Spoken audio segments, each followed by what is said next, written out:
প্রিয় শিক্ষার্থী সকলকে আজকের অনলাইন ক্লাসে স্বাগত জানাই।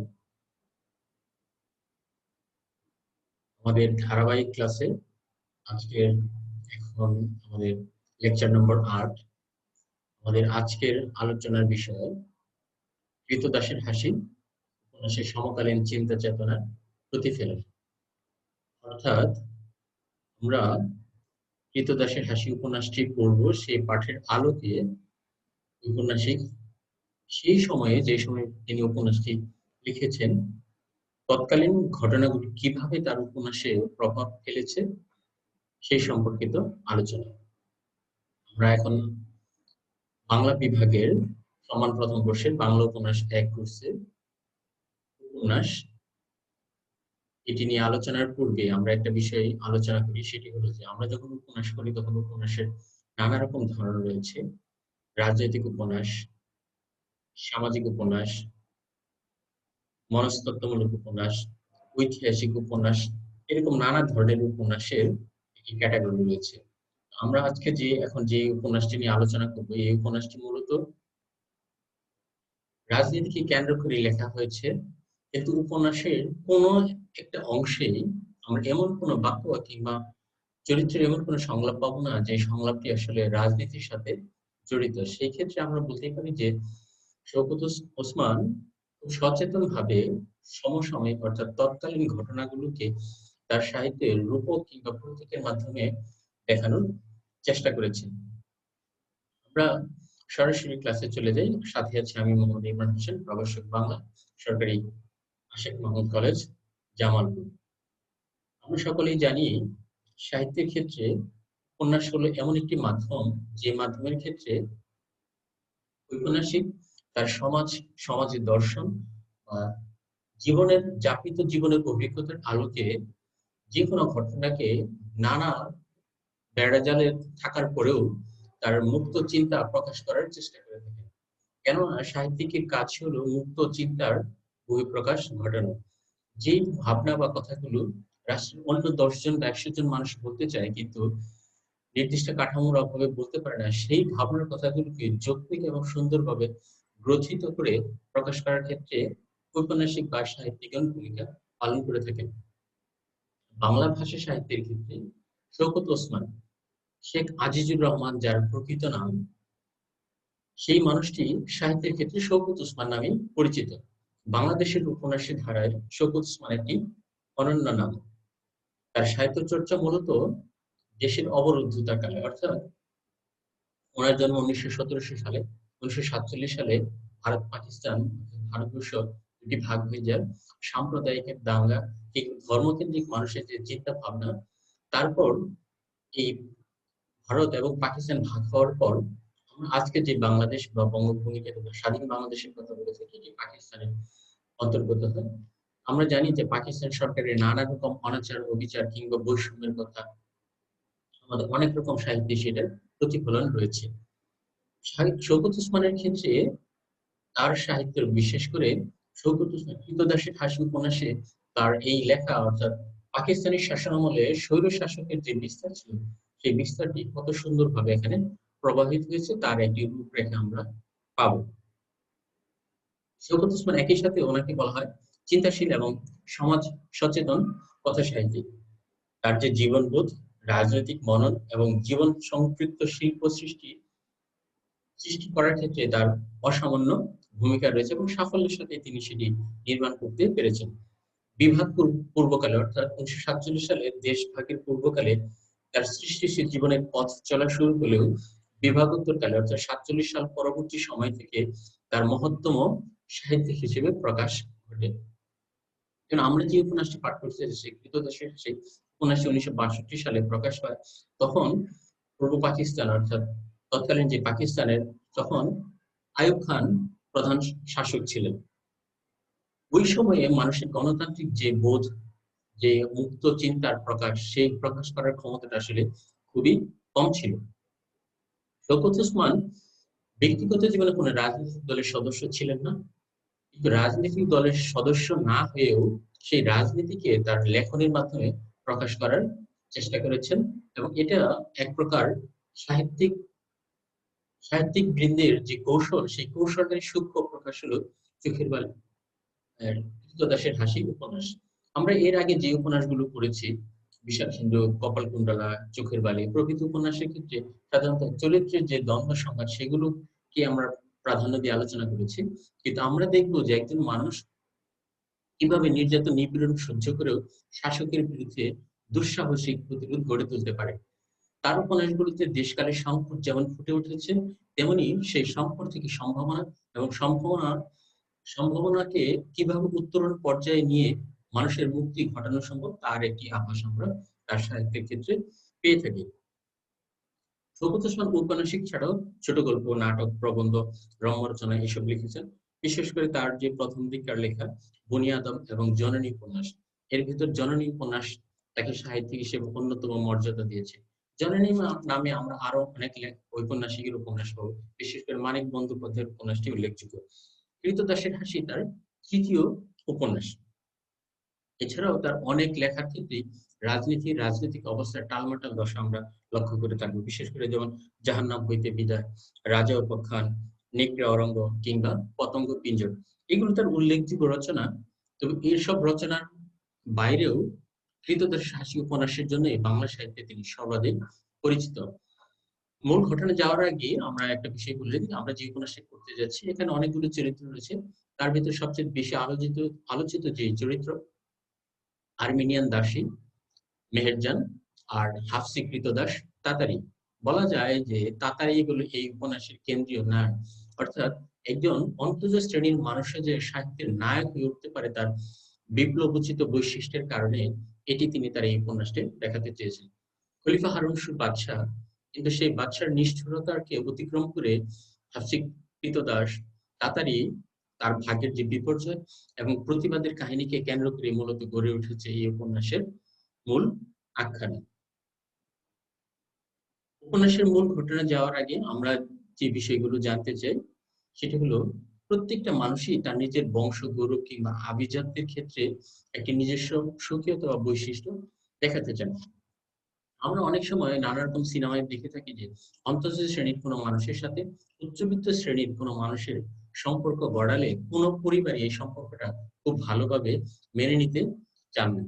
মেনে নিতে না চাওয়ার নানা রকম কারণ থাকতে পারে, কিন্তু সবচেয়ে বড় যে ব্যাপার যে প্রত্যেক মানুষই তার আলাদা বংশ, গৌরব এবং আভিজাত্যের একটি ধারা বহন করে থাকে। আমরা যে উপন্যাসটি পড়তে যাচ্ছি, এই উপন্যাসের যে কেন্দ্রীয় চরিত্র তাতারী, তাতারীর সাথে মেহেরজান নামক একজন দাসী বা বাদীর একটি প্রণয়ের সম্পর্ক থাকে। এই প্রণয়ের সম্পর্ক এটি টের পায় বাদশাহ হারুন রশিদ। কিভাবে টের পায়? বাদশাহ হারুন রশিদ তার বোন আব্বাসাকে বিয়ে দিয়েছিল জাফর বার্মিকি নামক একজন লোকের সাথে। কিন্তু তার সাথে শর্ত ছিল যে জাফর বার্মিকি কখনোই আব্বাসের সাথে প্রণয়ে বিবাহ হবে, কিন্তু তাদের সাথে কখনো বাসসজ্জা কিংবা প্রণয়ের সম্পর্ক গড়াতে পারবে না। কিন্তু আব্বাসা অর্থাৎ হারুন রশিদের বোন এই কথাটি মানেননি। এই অপরাধে জাফর বার্মিকিকে জীবন্ত পুঁতে তারপরে আস্তে আস্তে মৃত্যুর দিকে ধাবিত করা হয়। তৎকালীন সময়ে এটি শাস্তির একটি ধরন ছিল। এই উপন্যাসটা লেখা হয়েছে বঙ্গভূমিতে, কিন্তু উপন্যাসের প্রেক্ষাপট লেখক বা উপন্যাস কেমন ভাবে বর্ণনা করেছেন মনে হচ্ছে এই ঘটনাটি এই বঙ্গভূমির না বরং পারস্য বা ইরান বা বাগদাদের সেদিকের কোন একটি ঘটনা। আমরা একটু পরে যখন মূল আলোচনা করবো তখন এটি জানতে পারবো যে লেখক উপন্যাসের নামকরণ করার ক্ষেত্রে কতটুকু সচেতন এবং কৌশলের আশ্রয় নিয়েছিলেন। আমরা এখানে দেখতে পাবো যে লেখক বাদশাহ হারুন রশিদ যখন জাফর বার্মিকিকে হত্যা করেন তখন তার মানসিকভাবে একটি অশান্তি কাজ করে। তিনি নিজের স্মৃতির জালে নিজেই আটকা পড়েন। ক্রমাগত বুঝতে পারেন যে তার ভিতরে বেদনা বোধ তীব্র হতে চাচ্ছে, ফলে তার মনের সুখটা ক্রমাগত অশান্তিতে পরিণত হয়। তার অনুশোচনা ক্রমে বাড়তে থাকে এবং আনন্দের সকল দুয়ার বন্ধ করে সংকুচিত হতে থাকে। তার যে দরবারের অন্যান্য লোকজন, বিশেষ করে কবি, সাহিত্যিক, অন্যান্য মন্ত্রীরা ছিলেন, তারা তাকে পরামর্শ দেন তিনি যেন ভ্রমণে বের হন, বের হয়ে যেন কিছু আনন্দের রসদ যোগাতে পারেন। সেই পরামর্শ অনুসারে খলিফা রাতের আধারে বাইরে বের হন। বের হতে হতে কোনো একটি পর্যায়ে দুটি রহস্যজনক কিন্তু মিষ্টি হাসির শব্দ শুনতে পান। কিন্তু তিনি বুঝতে পারেন না এই রাতের অন্ধকারে বাদশাহ হারুন রশিদ মন যেখানে বিষণ্ণ, সেখানে কার এত দুঃসাহস যে তারা প্রণয়ের এত সুন্দর হাসি হাসছে। এই রহস্য উদ্ঘাটনের জন্য তারা পরের দিন আবার বের হন। এভাবে বের হতে কয়েকদিন পর তারা একটি জায়গায় অনুমান করতে পারেন যে এই কৃতদাসের যে আস্তানাটা রয়েছে সেখান থেকে হয়তোবা কেউ হাসছে। সেই অনুসারে তারা ব্যবস্থা করে সেখানে একটি গাছের উপরে বসে থাকেন এবং চিন্তা করতে থাকেন যে কোথা থেকে আসছে এই হাসি। এই হাসি বের করতে গিয়ে হাফসি গোলাম তাড়াতাড়ি সেই তাড়াতাড়ি সন্ধান পান খলিফা। কিন্তু তিনি জানতে চান কি এই প্রাণফুল হাসির রহস্য। কেননা তিনি মনে করেন ঐশ্বর্য, খ্যাতি, প্রভাব, প্রতিপত্তি থাকা সত্ত্বেও কেন তিনি এই গোলামের মতো হাসি হাসতে পারছেন না। কেন পারছেন না? কারণ তার ভেতরে তার বোনকে এবং জাফর বার্মিকিকে যে শাস্তি দিয়েছিলেন সেই শাস্তির দেওয়ার কারণে তার মনে হয়েছে তিনি সেই শাস্তিটা দিয়ে অন্যায় করেছেন। কেন তিনি নিজেই বলেছেন কি এমন অন্যায় করেছিল যে আমরা তাকে পুঁতিয়ে ফেললাম, বলা যায় জীবন্তই মেরে ফেললাম। ফলে তিনি এই হাসির রহস্য অনুসন্ধান করতে থাকেন। অনুসন্ধান করতে গিয়ে দেখতে পান যে মেহেরজান নামক একজন বাদী, যিনি বাদশাহ হারুন রশিদের স্ত্রী, তার নিয়ন্ত্রণে ছিলেন। কিন্তু হারুন রশিদের স্ত্রী মেহেরজান এবং হাফসি তাতারিকে বিবাহ করে তাদেরকে গোপন অভিসারে দেখা করার সুযোগ বা সাক্ষাৎ করে দিয়েছিলেন। সেই শুরু দেওয়ার তাদের যে সুযোগ, সেই সুযোগটা যখন বাদশাহ টের পেয়ে যান, তখন তিনি জানতে চেষ্টা করেন যে এই হাসির রহস্য আসলে কি। তখন তাতারিকে তিনি ধরে তার আলাদা একটি বাগান বাড়িতে রেখে দেন এবং মেহেরজানের আশ্রয় হয় তার বাদশাহ খলিফার হেরেমে, অর্থাৎ সেখানে তিনি আমির মতো তাদের নিয়ন্ত্রণেই থাকেন, বিশেষ করে বাদশাহ হারুন রশিদের দখলে। কিন্তু সে চেষ্টা করেছে যে ঘটনাটির জন্য যে তিনি কেন হাসছেন সেই হাসি শব্দটা এবং রহস্যটি তিনি শুনতে পান। উপন্যাসের শেষ পর্যন্ত আমরা দেখব যে তাতারি অনেক অত্যাচার নির্যাতন সহ্য করেছে, কিন্তু কখনো সেই প্রাণ খোলা হাসিটি আর হাসতে পারেনি। এর আগে আমরা উপন্যাসের নামকরণ নিয়ে একটু কথা বলি নাই। তিনি উপন্যাসের নামকরণ ছিলেন কৃতদাসের হাসি। কিন্তু উপন্যাসের নামটি কৃতদাসের হাসি হলেও ভিন্ন একটি কৌশলের আশ্রয় নিয়েছেন যে উপন্যাসটি কেন এই নামকরণ করা হয়েছে।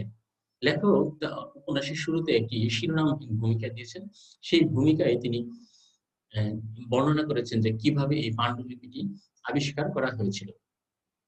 এই উপন্যাসের পাণ্ডুলিপি আবিষ্কার ছিল একটি দৈব ব্যাপার। বিশেষ করে তার বন্ধু জালাল এবং মাসুদের সাথে একত্রে তাদের বিশ্ববিদ্যালয়ের জীবনে যে সহপাঠী ছিল নাম তার রৌফুন্নেসা। এই রৌফুন্নেসার যে গ্রামের বাড়ি, সেই গ্রামের বাড়িতে বেড়াতে যাওয়ার পর লেখক রৌফুন্নেসার যে পিতামহ ছিলেন, যিনি জনৈক শাহ ফরিদউদ্দিন জৌনপুরী নামে পরিচিত, ওনার যে সংগ্রহশালা ছিল সেই সংগ্রহশালায় একটি বই দেখতে পান, যে বইটির নাম ছিল আলিফ লাইলা ওয়া লাইলানে।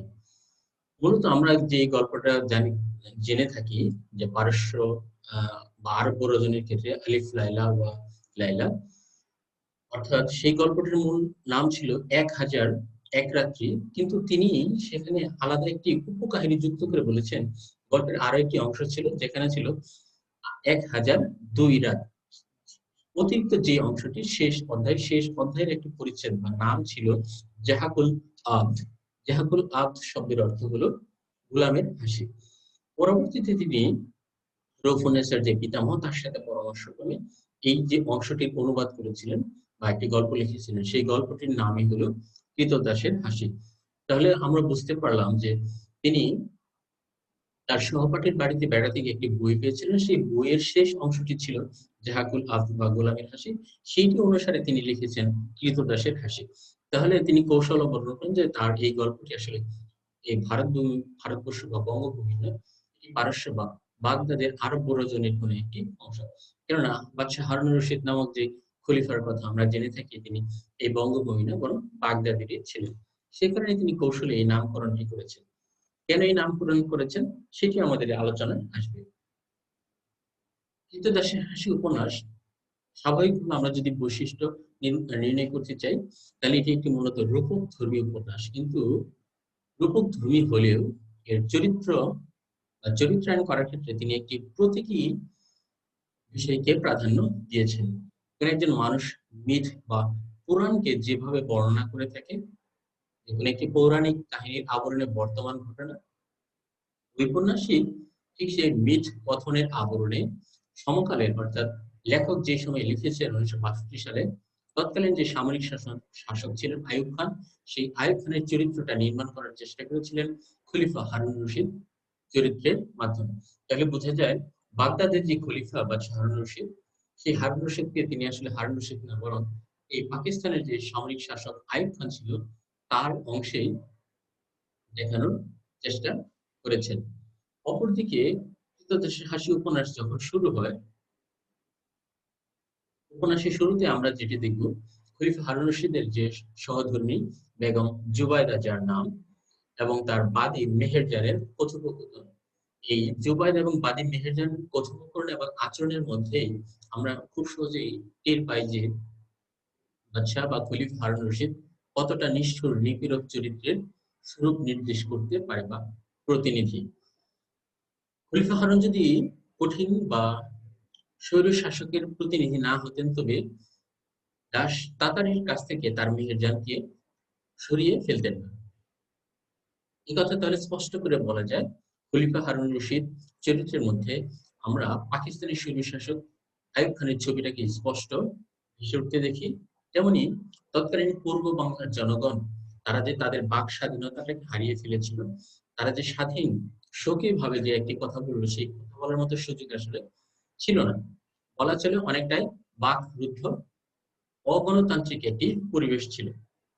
আমরা কম বেশি সকলেই জানি, যখনই সেনা শাসক থাকে, বিশেষ করে সেটি যদি আবার স্বৈর শাসক হিসেবে পরিচিত হয়, তাহলে স্বাভাবিকভাবে সেই শাসনটা সাধারণ জনগণের জন্য দুঃশাসন হিসেবেই গণ্য হয়। তৎকালীন পূর্ব বাংলার, আজকে আমরা যেটি বাংলাদেশ বুঝছি, সেই বাংলার জনগণের উপর চেপে বসেছিল যে সামরিক জান্তা আইয়ুব খান, তার নির্মমতা, নিষ্ঠুরতা এবং অমানবিকতাকে ঔপন্যাসিক ক্রীতদাসের হাসি উপন্যাসের শাসক খলিফার মাধ্যমে নির্মাণ করার চেষ্টা করেছেন। আর এখানে নির্যাতিত যে হাফসি ক্রীতদাস তাতারিকে দেখি, সেগুলি পূর্ব বাংলার নিপীড়িত জনতারই প্রতিনিধি। কোন একজন দেশপ্রেমিক মানুষ যেমন শত নির্যাতন সত্ত্বেও তার দেশ মাতৃভূমিকে ছেড়ে কোথাও যায় না, ঠিক তাতারিও তার স্ত্রী বা তার প্রেমিকা মেহেরজানকে পাওয়ার জন্য সকল অত্যাচার নির্বিচারে সহ্য করেছে। সেদিক দিয়ে বিবেচনা করলে বলা যায়, এই মেহেরজান হলো তার কাছে তার স্বদেশ, তার মাতৃভূমি, তার স্ত্রী, কিংবা এই বঙ্গভূমি, যেই বঙ্গভূমিটা যুগ যুগ ধরে বিদেশি শাসকদের হাতে নিপীড়িত, নির্যাতিত কিংবা দখলদারিত্বের শিকার হয়ে আসছে। আমরা মেহেরজানের একটা উক্তিতেও এরকম একটি আভাস পাবো যে, আমি তো বিনিময়ের ঘাটিতে গোলাম হয়ে গেলাম। কিন্তু ক্রীতদাস তাড়াতাড়ি সে অত্যাচার সহ্য করলেও সে স্বাধীনভাবে থাকতে পেরেছে, কিন্তু মেহেরজান যেটা পারেনি। সেই হারুন রশিদ হলো সেই স্বৈর শাসকের প্রতি, তাড়াতাড়ি এই পূর্ব বাংলার জনতার প্রতি। আর যে মেহেরজানকে পাই, সে আমাদের এই বঙ্গভূমির একটি প্রতীক, যে ক্রমাগত গোলামদের হাতে হাত ফেরি না হয়ে রাজরাজরাতের হাতে ক্রমাগত হাত ফেরিতে ভাটা করে জীবনটাকে বিসর্জন দিয়েছে। আমরা জানি, কোন একজন ব্যক্তির যদি পরাধীনতা থাকে, সেই পরাধীনতার গ্লানি মানুষের জীবনকে সবসময় বিমর্ষ এবং বিমূঢ় করে রাখে। যে ব্যক্তি ব্যক্তিগতভাবে হতাশ থাকে, সেখানে হৃদয় স্পন্দন কখনোই অনুরণিত হয়ে উঠবে না। যেমন কোন একজন মানুষ যদি সচ্ছল সুন্দর স্বাভাবিক জীবনযাপন অভ্যস্ত থাকে, সেখানে তাকে যদি তার সন্তানকে বা তার স্ত্রীকে কিংবা তার বাবা মাকে যদি তার জীবন থেকে সরিয়ে দেওয়া হয়, আর যাই হোক তাকে রাজ্য লিখে দিলেও তার পক্ষে সুখী হওয়া সম্ভব নয়। যদিও সাহিত্যে এমন অনেক দৃষ্টান্ত আছে, বিশেষ করে আমরা যদি ইডিপাসের কথা বলে থাকি, যেখানে, অথবা যদি হ্যামলেটের কথা বলে থাকি, যেখানে দেখানো হয়েছে যে হ্যামলেটের বাবাকে হ্যামলেটের মাই মেরে ফেলেছে, মেরে ফেলে হ্যামলেটের চাচাকে বিয়ে করে আবার সিংহাসনে বসেছে। তবে এগুলো ব্যতিক্রম। বাদশাহ হারুন রশিদ আর ক্রীতদাস তাতারীর ঘটনাবলীর মাধ্যমে শেষ পর্যন্ত এই সত্যটি প্রমাণিত হয়েছে যে, মানুষ আর যাই হোক না কেন, পরাধীনতার জীবন সবসময় আনন্দহীন, এবং তাতে স্বাভাবিকভাবে হৃদয়ের কোনো আনন্দ উচ্ছ্বাস মুখরিত হয়ে ওঠে না। অর্থাৎ কোন একজন মানুষ যদি স্বাভাবিক জীবনযাপন অভ্যস্ত হয়ে থাকে, সেই স্বাভাবিক জীবনটাকে তাকে অস্বাভাবিক সুযোগ সুবিধা দিয়ে, কিন্তু তার প্রাণের স্পন্দন কোন একটা অংশটাকে বিচ্ছিন্ন করে রেখে তাকে আসলে সুখী করা যায় না। কেননা আমরা অর্থ সম্পদ থাকলে টাকা পয়সা দিয়ে যেকোনো কিছু কিনতে পারি। কিন্তু কোন একজন মানুষের হাসি কেনা কখনোই সম্ভব না। কেননা চিত্তের সুখ মানুষের নিজের চিন্তার উপরেই নির্ভর করে নির্ভর করে অন্যের দেওয়া অর্থ কিংবা বিত্তের উপর নয়। আতারি এই নির্যাতন সহ্য করার মধ্য দিয়ে তার জীবনের যে নিগূঢ় তাৎপর্য, সেই তাৎপর্যের রূপ লাভ করেছে এই অত্যাচার সহ্য করা এবং খলিফা হারুন রশিদের মুখে নাম ধরে প্রতিবাদ করার মধ্য দিয়ে। কেননা কোন ক্রীতদাসের পক্ষে কোন শাসকের নাম ধরে বলা সম্ভব নয় যে, "শোনো হারুন রশিদ", যেহেতু তিনি সেই রাজ্যের বাদশা। ক্রীতদাসের হাসি, অনেকে বলে থাকেন ক্রীতদাসের এই হাসি বাঙালির যেন রক্তের দামে কেনা সেই স্বাধীনতারই হাসি। অর্থাৎ যেমন শামসুর রহমান বললেন, "স্বাধীনতা তুমি রবি ঠাকুরের অজর কবিতা, অবিনাশী গান", কিংবা অন্যান্য যেকোনো প্রসঙ্গের সাথে আমরা এটি তুলনা করে থাকতে পারি। যে একজন মানুষ যখন সচ্ছল স্বাভাবিক স্বাধীন জীবনযাপন করে, তখন তার যে প্রাণের স্পন্দন বা স্ফুরণ থাকে, একজন মানুষকে যদি কোন একটা সুন্দর ঘরে আবদ্ধ করে রাখা হয়, কিন্তু বাহির থেকে যদি তালা দেওয়া হয়, আর জায়গায় তার ভিতরে সেই আনন্দ কিংবা উপভোগের মানসিকতা কখনোই থাকে না। এই পূর্ব বাংলার মানুষ চেয়েছিল নির্মল হাসি হাসতে, কিন্তু স্বৈরশাসক তাকে অবরুদ্ধ করেছে। শাসকের রক্তচক্ষু তাদের সেই ভেতরের বাসনাকে অবদমিত করে রাখছে। ফলে উপন্যাসে তাতারের যে হাসিটি, এই হাসিটি মূলত যখন শাসকের বিরুদ্ধে প্রতিবাদ করেছে, তখন হয়ে উঠেছে এই পূর্ব বাংলার স্বাধীনতারই প্রতীক। আমরা উপন্যাসের ক্ষেত্রে কিছু অংশ পড়ার আগে একটু আগে বলেছিলাম যে উপন্যাসটির ঘটনা তিনি এমনভাবে নির্মাণ করেছেন মনে হবে যেটি বাগদাদ কিংবা ইরানের ঘটনা সেটি। মধ্যযুগের সামন্ততান্ত্রিক যে প্রথা ছিল, সামন্ততান্ত্রিক সেই প্রথায় বাগদাদের রোমান্টিক আবহমণ্ডিত কাহিনী নিয়ে তিনি এই উপন্যাসের পরিকল্পনা করেছেন। কিন্তু সেই পরিকল্পনা থাকলেও আধুনিক কালে আমরা এটি পাকিস্তানি শাসকের একনায়কতন্ত্র এবং স্বৈর শাসনের শৃঙ্খলিত বাংলাদেশের সমাজ জীবনের যে সমস্যা এবং সংকট, সেই সংকটের স্বরূপ উন্মোচন করতে দেখেছি তার এই উপন্যাসের ভেতর দিয়ে। কিভাবে? এইভাবে যে ক্রীতদাসের হাসি, সে চেয়েছিল ক্রীতদাস থেকে সুন্দর সুখী হতে। সে কোন একটি রাজ্যের মালিক কিংবা অধিপতি হয়ে বিলাস বাসনের জীবনটাকে সে ব্যস্ত করতে চায়নি। সে চেয়েছিল মেহেরজানের মতো আর্মেনিয়ান বাদীর সাথে তার জীবনটাকে কাটিয়ে দিতে। বুসায়নার মতো যে বিশ্ববিখ্যাত তৎকালীন বাগদাদের সবচাইতে চাহিদা সম্পন্ন যে নর্তকী, তার সাথে সে জীবনটাকে কাটাতে চায়নি। ক্রীতদাসের হাসি উপন্যাসে তাড়াতাড়ি গোলাম হয়। গোলাম হলেও ধীরে ধীরে ঔপন্যাসিক তার ভেতরের এবং ব্যক্তিত্ব এবং চরিত্রের আলাদা একটি জাগরণ দেখাতে পেরেছেন। কিভাবে শেষ পর্যন্ত তিনি তার চিন্তা এবং কথায় অবিচল থেকেছেন। কেননা খলিফা হারুন রশিদ তার সভাসদ কবি মসরুর কিংবা ইসহাক কিংবা আতাহিয়া তাদের সাথে বাজি ধরেছিলেন যে অর্থবিত্তের প্রভাবে হোক কিংবা শাসনের ভয়ে হোক, তাড়াতাড়ি অবশ্যই হাসবে। কিন্তু কবি নওয়াজ, আবু ইসহাক তারা এই কথাটা সম্মত দেননি। সম্মতি না দিলেও যেহেতু শাসক, শাসকের বিরুদ্ধে হয়তোবা সেই কথাটি স্পষ্ট করে তারা বলতে পারেনি। আমরা যদি লক্ষ্য করি সেক্ষেত্রে দেখবো যে হারুন রশিদের সাথে তাতারির ব্যক্তির কোনো দ্বন্দ্ব নেই। যে দ্বন্দ্বটি রয়েছে এ হলো তার ব্যক্তিত্বের বিরুদ্ধে। এই কারণে যে তাতারির সাথে হারুন রশিদের রাজ্যের দখল সংক্রান্ত কোনো বিরোধ নেই কিংবা অন্য কোনো বিরোধ নেই। তাতারি চেয়েছিল মেহেরজানের সাথে থেকে হাসতে। বাদশাহ হারুন রশিদ চেয়েছে সে মেহেরজানকে ছাড়াই বাদশাহ হারুন রশিদকে তার হাসির রহস্যটা জানান। তাতারির ব্যক্তিত্ব প্রকাশ পায় বেশ কয়েকটি জায়গায়। যেমন বুসায়না নামক নারীকে যখন তার পিছনে লেলিয়ে দেওয়া হয়, বুসায়নাও বাজি ধরেছিল এবং সে নিশ্চিত ছিল যে যে করেই হোক তাতারিকে সে হাসাতে পারবে। কেননা বুসায়নাকে পাওয়ার জন্য তৎকালীন বাগদাদের সকলেই উন্মুখ ছিল। আমরা জানি যে কোনো সুন্দরী রূপসী যে কোনো পুরুষকে যে কোনো সময় হয়তোবা তার নিজের দখলে নিতে পারে। কিন্তু তাতাই এমন একটি চরিত্রের অধিকারী যে বুসায়না শত চেষ্টা করেও তার কাছ থেকে সে হটাতে পারেনি। গোলাম তাতারি যে সত্যিকারের প্রেমিক এবং সে যে নারীর মহিমা এবং প্রকৃত মর্যাদা বুঝতে পায়, এটি আমরা উপন্যাসের শেষ পর্যন্ত মেহেরজানের প্রতি তার আকৃষ্টতা বা মুগ্ধতা বোধ, এবং বুসায়না যখন তার শরীরটাকে অনাবৃত করতেছিল তখন সে নিজ দায়িত্বে বুসায়নার শরীরটাকে ঢেকে দিয়েছে। কেননা সে বলেছে যে নারীর লজ্জা হওয়ার স্থান এইটা না, বরং অন্য আরেকটি জায়গা। হুসায়না যখন তাতারীকে নিজের দখলে না নিয়ে আসতে পারে বা পটাতে না পারে, তখন সে আত্মহত্যা করার সিদ্ধান্ত নেয়। সে যদি আত্মহত্যা করে তবে এই দায়টি কার? হয়তো বুসায়নার, কিন্তু বাইরে থেকে সকলে জানবে তাতারী হয়তোবা তাকে মেরে ফেলেছে। ফলে বুসায়নাকে সে বাঁচানোর জন্য আপ্রাণ চেষ্টা করেছে। নিজের বোন সম্বোধন করে তাকে বাঁচানোর জন্য একাধিকবার তাকে বোঝানোর চেষ্টা করেছে। যখন সে না পেরেছে তখন সে দার্শনিকের মতো উচ্চারণ করেছে, মানুষ জীবনের মুখোমুখি দাঁড়ায় যখন সে মৃত্যুর মুখোমুখি দাঁড়ায়। অর্থাৎ ঔপন্যাসিক বলেছেন মানুষ জীবনের মুখোমুখি দাঁড়ায় মৃত্যুর মুখোমুখি দাঁড়িয়ে। অর্থাৎ আমরা যখন কোনো একটি ঘটনার সম্মুখীন হই তখন যেটা ভাবি সেটা হলো আমরা এখান থেকে শিক্ষা নিলাম, কিন্তু যখন আমরা শিক্ষা নিই ততক্ষণে আমাদের জীবনে ঘটে যাওয়া ঘটনার লেশ প্রায় অনেকটাই শেষ। এখানে বলা যায় যে তাতারীর যে আনুপূর্বিক নীরবতা, অর্থাৎ যতবারই তাকে হাসতে বলা হয়েছে সে ততবারই নীরব থেকেছে। তার এই নীরবতা, আমরা সাধারণত বলে থাকি কি যে নীরবতা হলো মৌনতা বা সম্মতির একটি লক্ষণ, কিন্তু কখনো কখনো কোনো নীরবতা মৌনতা বা সম্মতির লক্ষণ নয়, বরং তীব্র তাচ্ছিল্য এবং ঘৃণারই একটি প্রতীক হয়ে দাঁড়ায়।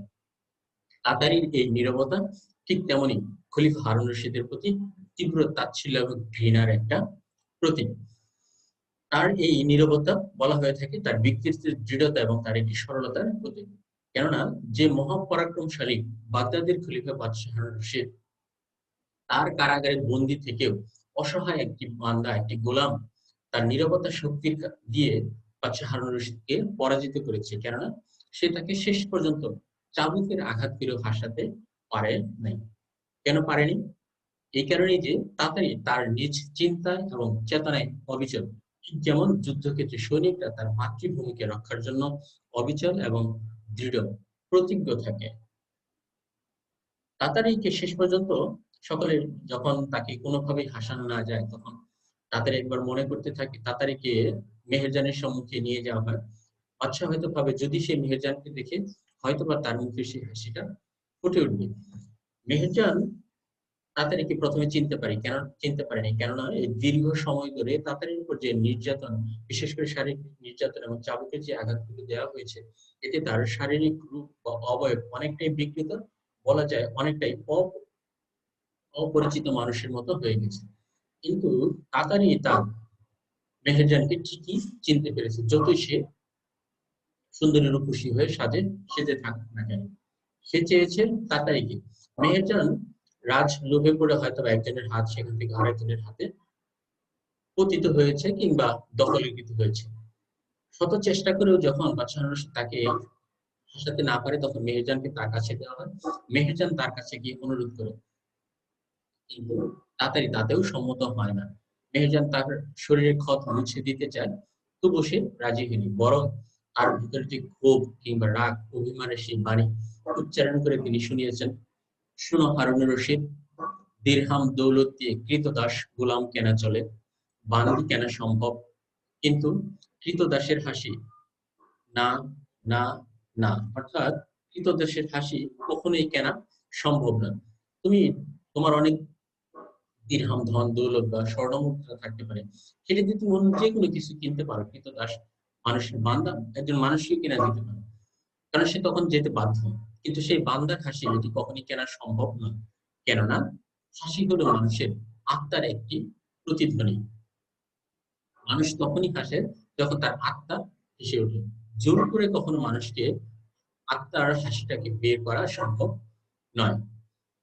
এ প্রসঙ্গে কবি আবু ইসহাক বলেছেন, হেকমি দাওয়ায় তৈরি করতে যেরকম অনেক উপাদান প্রয়োজন, তেমনি হাসির জন্য দরকার অনুপান। অর্থাৎ একটি হেকিমি ঔষধ বা দাওয়াখানার ওষুধ তৈরি করার জন্য যেমন নানা রকম উপাদান প্রয়োজন হতে পারে, ঠিক তেমনি মানুষের হাসি সৃষ্টি করার জন্য নানা রকম অনুপান দরকার। কিন্তু তাতারীকে তারা যে সমস্ত দিয়েছে, যেমন একটি বাগান বাড়ির মালিক করে দিচ্ছে, সুখের শান্তিতে বসবাস করার জন্য দাস দিয়েছে, কিন্তু এগুলো তার কাছে কখনোই মুখ্য হয়ে ওঠেনি। কেননা তার ভিতরে সেই অর্থ লোলুপ দৃষ্টি কখনোই ছিল না। এই প্রসঙ্গে আমরা একটি উক্তি আলোচনা করতে পারি। ঔপন্যাসিক বলেছেন, গোলামের মহব্বত আর এক আলাদা চিজ, তা আমির ওমরার মহব্বত নয়। তারা দৌলতের কদর বুঝে, গোলামের প্রেম ধ্রুব তারার মতো স্থির, আকাশের একটি প্রান্তে একাকী, মৌন, অবিচল। অর্থাৎ আমির ওমরার মহব্বত হলো হাত তীরের মহব্বত। আজ ভালো লাগছে তো আছে, পরের দিন অন্য আরেকদিন আমির বা ওমরের কাছে দিন। কিন্তু যে গোলাম থাকে, সেই গোলাম তার যে স্ত্রী থাকে তাকে আকাশের নক্ষত্র যেমন স্থির, ঠিক গোলামের ভালোবাসাটা তার প্রতি স্থির। তোমরা যদি রবীন্দ্রনাথ ঠাকুর ২ বিঘা জমি কবিতা পড়ে থাকো, সেখানে একটি দেখা অংশ আমরা জেনেছি যে, যে মানুষের দরিদ্র অল্প জমির মালিক, তিনি তার জমিটাকে যেভাবে রানীর মতো যত্ন করেন, যে জমিদের অনেক জমি আছে তার কাছে অল্প জমির মর্যাদা কখনোই রানীর মতো নয়। তিনি বলেছেন যে, ছিলে দাসী হলে রানী। অর্থাৎ আবার উল্টো ভাবে যদি বলে থাকি, দরিদ্র মানুষের ক্ষেত্রে ছিলে রানী, যখন জমিদারের কাছে যায় তখন ওই জমি তখন এটি হয়ে যায় দাসী। মেহেরজান কৃতদাসের তাতারির কাছে ছিল রাজরানী, কিন্তু যখন সে হেরেমে গিয়েছে বাদশার, তখন সে আসলে আরেকটা কৃতদাসে রূপান্তরিত হয়েছে। কেননা রাজসিক ঐশ্বর্যের মুহে পড়ে মেহেরজান নিজেকে হয়তোবা আটকে রাখতে পারেনি, অথবা সুযোগ ছিল না। মেহেরজান আমির উমরাদের ঐশ্বর্যে অভিভূত হয়ে তাতারিকে ভুলে গিয়েছে, কিন্তু তাতারি কখনো তাকে ভুলে যায়নি। যেমন দেশপ্রেমিক মানুষ তার দেশটাকে কখনোই ভুলে না। এই উপন্যাস লেখার প্রসঙ্গে শওকত ওসমান ১৯৯৫ সালে পুঁথিগড় লিমিটেড থেকে যখন এই বইটি আবার পুনরায় আবার প্রকাশ পায়, তখন তিনি ভূমিকা লিখেছিলেন, জোয়ারের মতো আমি দান ধরেছিলাম, হয় জয় অথবা সর্বনাশ। সুনিশ্চিত জিতে গিয়েছিলাম শাসক শ্রেণীর মূর্খতার জন্য। সে বছরের শ্রেষ্ঠ উপন্যাসের পুরস্কার পায় কৃতদাসের হাসি উপন্যাস। অর্থাৎ যে উপন্যাসে বাদশাহ হারুন রশিদের মুখে তাতারি থুতু ছিটিয়ে দিয়েছিল, এটি তো মূলত আইয়ুব শাসক বা সরকার বা স্বৈর শাসকের প্রতি সাধারণ মানুষের যে ঘৃণা বা তীব্র তাচ্ছিল্য, সেটির একটি বহিঃপ্রকাশ। আইয়ুব সরকার সেই ঘৃণা বা থুতু নিজের মুখে নেওয়ার পরেও সেই বছর শওকত ওসমানকে শ্রেষ্ঠ উপন্যাসের পুরস্কার দেন। এই জন্যই ঔপন্যাসিক এটাই বলেছিলেন যে, এটি ছিল তার জোয়ারের মতো দান। যদি শাসক সেটি টের পেতেন, তবে শওকত ওসমানকে হয়তো নিষিদ্ধ করে পেতেন। তার কিছুদিন পর যখন এটি প্রকাশ পায় বা সকলে জানা পায়, তখন এই বইটি কিছুদিনের জন্য বন্ধ ছিল। অর্থাৎ স্বৈরশাসক তার যে শাসনের যে বদনাম বা তার শাসনের বিরুদ্ধে যে একটি তীব্র মৌন প্রতিবাদ গড়ে তোলা হয়েছে, এটি তারা করতেই পারেনি।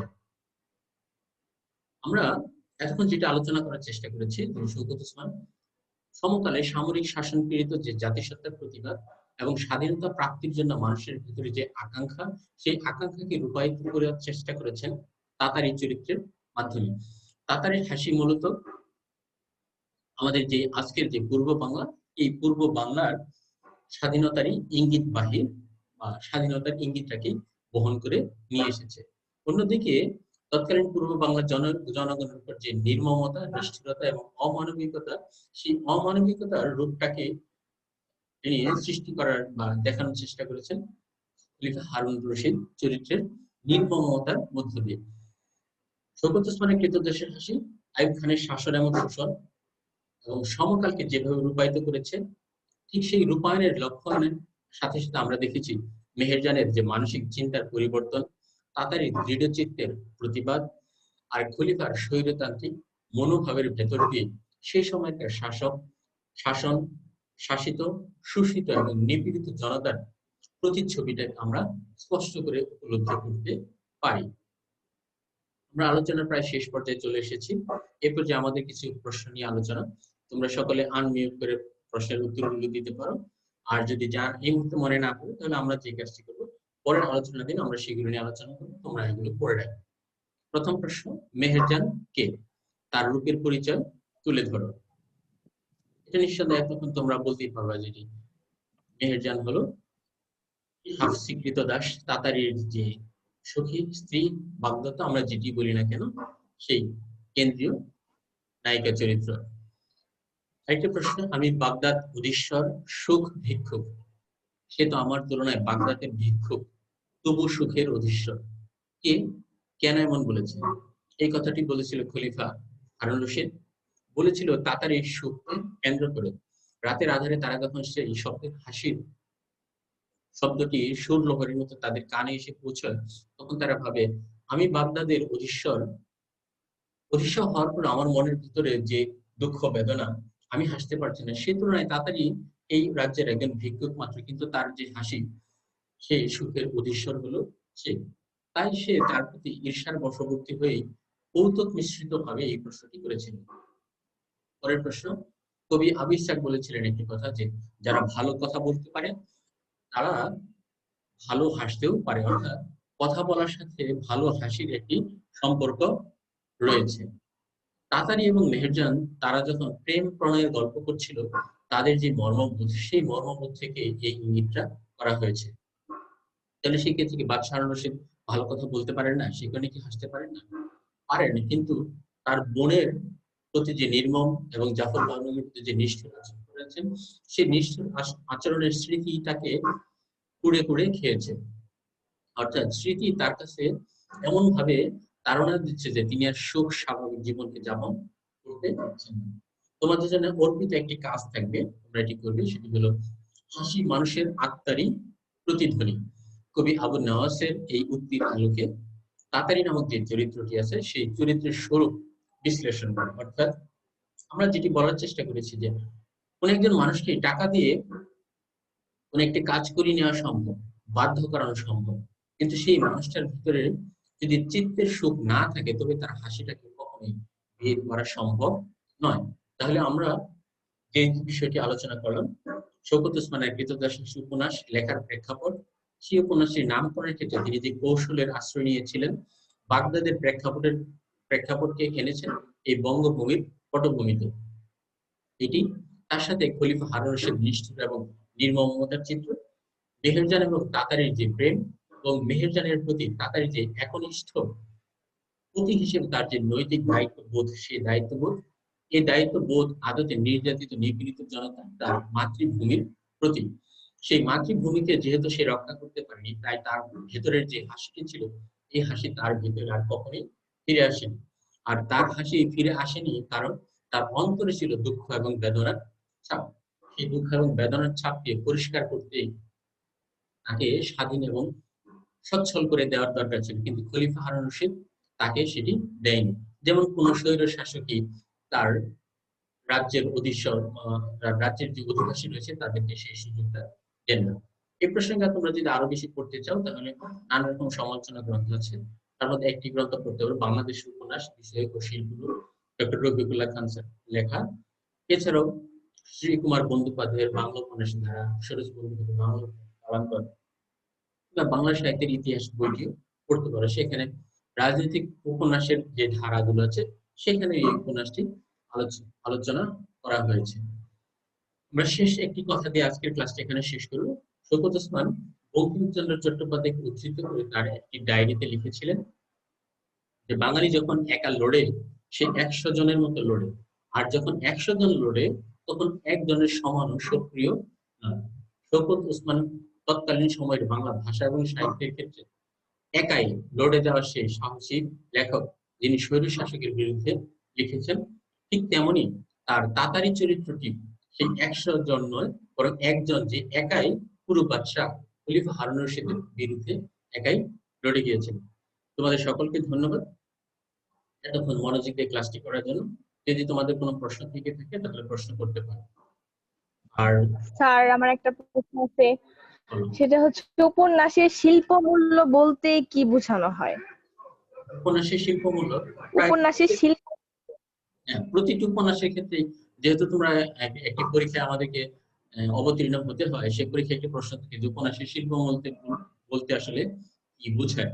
উপন্যাসের শিল্প মূল্য, উপন্যাসের শিল্প বলতে বিষয়, প্রকরণ, কাহিনী বিন্যাস, চরিত্রায়ন, ঘটনার সাথে যে একটি ঘটনার সাথে অন্য আরেকটি ঘটনার যে সংমিশ্রণ, সেই মিশ্রণটা আসলে কতটুকু সাযুজ্যপূর্ণ, কিংবা কোন একটি ঘটনা একবার ঘটনা হয়েছে, ধরো একটা চরিত্রের বয়স দেখানো হলো 10, পরের পর্বে দেখানো যদি হয় যে তার বয়স 20, তাহলে বোঝা যাবে যে এখানে আসলে ঘটনার সাথে আরেকটি ঘটনার ঐক্য রক্ষিত হয়নি। বিশেষ করে আমরা নাটকে এটা বলে থাকি। কিন্তু উপন্যাসের ক্ষেত্রে শিল্পরূপ হলো সেই অংশটি যেখানে একটি কাহিনীর সাথে অন্য আরেকটি কাহিনী, একটি চরিত্রের সাথে অন্য আরেকটি চরিত্রের কাহিনী বিন্যাস, চরিত্রায়ন অর্থাৎ চরিত্র